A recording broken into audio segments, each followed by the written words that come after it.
Untuk informasi lebih lengkap dan berita terkait, jangan lupa klik link di deskripsi. Install juga aplikasi CNBC Indonesia di App Store maupun di Play Store dan please subscribe ya guys. Jadi, tadi kan kita sudah sepakat investasi emas itu menguntungkan. Nah, sekarang bagaimana cara investasinya? Kita bisa dua hal, bisa beli cash kalau kita punya uangnya, atau kita bisa melalui bank syariah dengan cara mencicil. Nah, kenapa ada keuntungan di bank syariah dengan cara mencicil? Pertama, angsurannya itu tetap. Misalnya jangka waktunya paling maksimal sampai 5 tahun. Dari 1 sampai dengan 5 tahun. Nah, itu keuntungan pertamanya, angsuran tetap. Jadi tidak berfluktuatif dengan harga emasnya. Jadi pada waktu kita beli harga emas sekian, itulah angsurannya selama 5 tahun. Berarti Yang ini kedua, kita kayak ngelok harga emas gitu ya Pak? Misalnya kayak awal tahun ya, ini kan harga emas biasa-biasa aja gitu ya Pak, tapi kemudian meroket gitu ya, sampai tembus di atas 1 juta. Tapi kita tetap dengan harga betul. beli kita awal berarti ya Pak ya? Betul sekali, betul sekali. Jadi kita sudah ngelok harga dari awal pada waktu kita mulai mencicil emas tersebut. Jadi kalau tiba-tiba 5 tahun harga emasnya naik berapa persenan gitu ya, katakanlah 100%, ya kita tetap dengan harga awal pada waktu pembelian. Angsurannya tetap jadi gitu Mbak. Yang kedua, dengan kita cicil emas di bank syariah, paling tidak emas kita aman karena disimpan oleh banknya. Jadi kita tidak perlu lagi menyewa SDB atau safe deposit box di bank. Artinya relatif aman ada di bank. Yang ketiga, dari situ kita bisa disiplin membuat angsurannya. Artinya kan biasalah kita kalau ada kelebihan uang itu kita pergunakan untuk macam-macam. Yang ngopi di kafe aja sudah 50.000 gitu kan. Sedangkan kalau kita mencicil emas, katakanlah di bank syariah paling kecilnya 5 gram.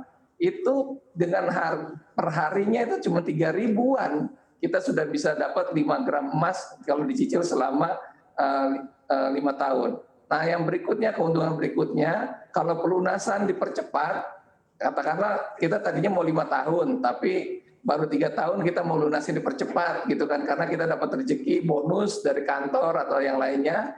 Nah, itu tidak ada biaya penaltinya. Nah, itulah salah satu keuntungan lagi kita cicil emas di bank syariah. Yang bisa dicicil emas di bank syariah ini apakah LM saja atau emas batangan atau juga bisa ada emas perhiasan sih Pak? Yang saat ini berlaku hanya LM saja. Untuk perhiasan kita belum melakukan cicil emas di bank syariah.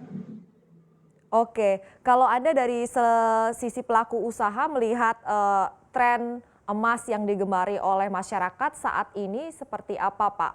Apakah cicil beli atau beli tunai? Seperti apa sih Pak trennya di tempat Anda sendiri untuk yang misalnya cicil beli ini?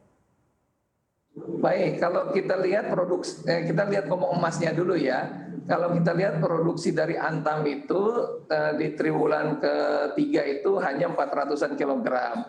Namun penjualannya itu lebih dari 6.000 kilogram. Bagaimanapun nanti ya ada kelangkaan lah, tanda kutip ya. Nah, kita lihat tren seperti itu dari triwulan 2 ke triwulan 3 di tahun 2020 ini, itu ada peningkatan penjualan yang luar biasa. Artinya trennya meningkat untuk penjualan. Nah, memang kalau kita lihat, memang ada untuk orang yang cukup berkecukupan itu bisa beli tunai. Tapi kebanyakan saat ini orang membelinya dengan cara cicil.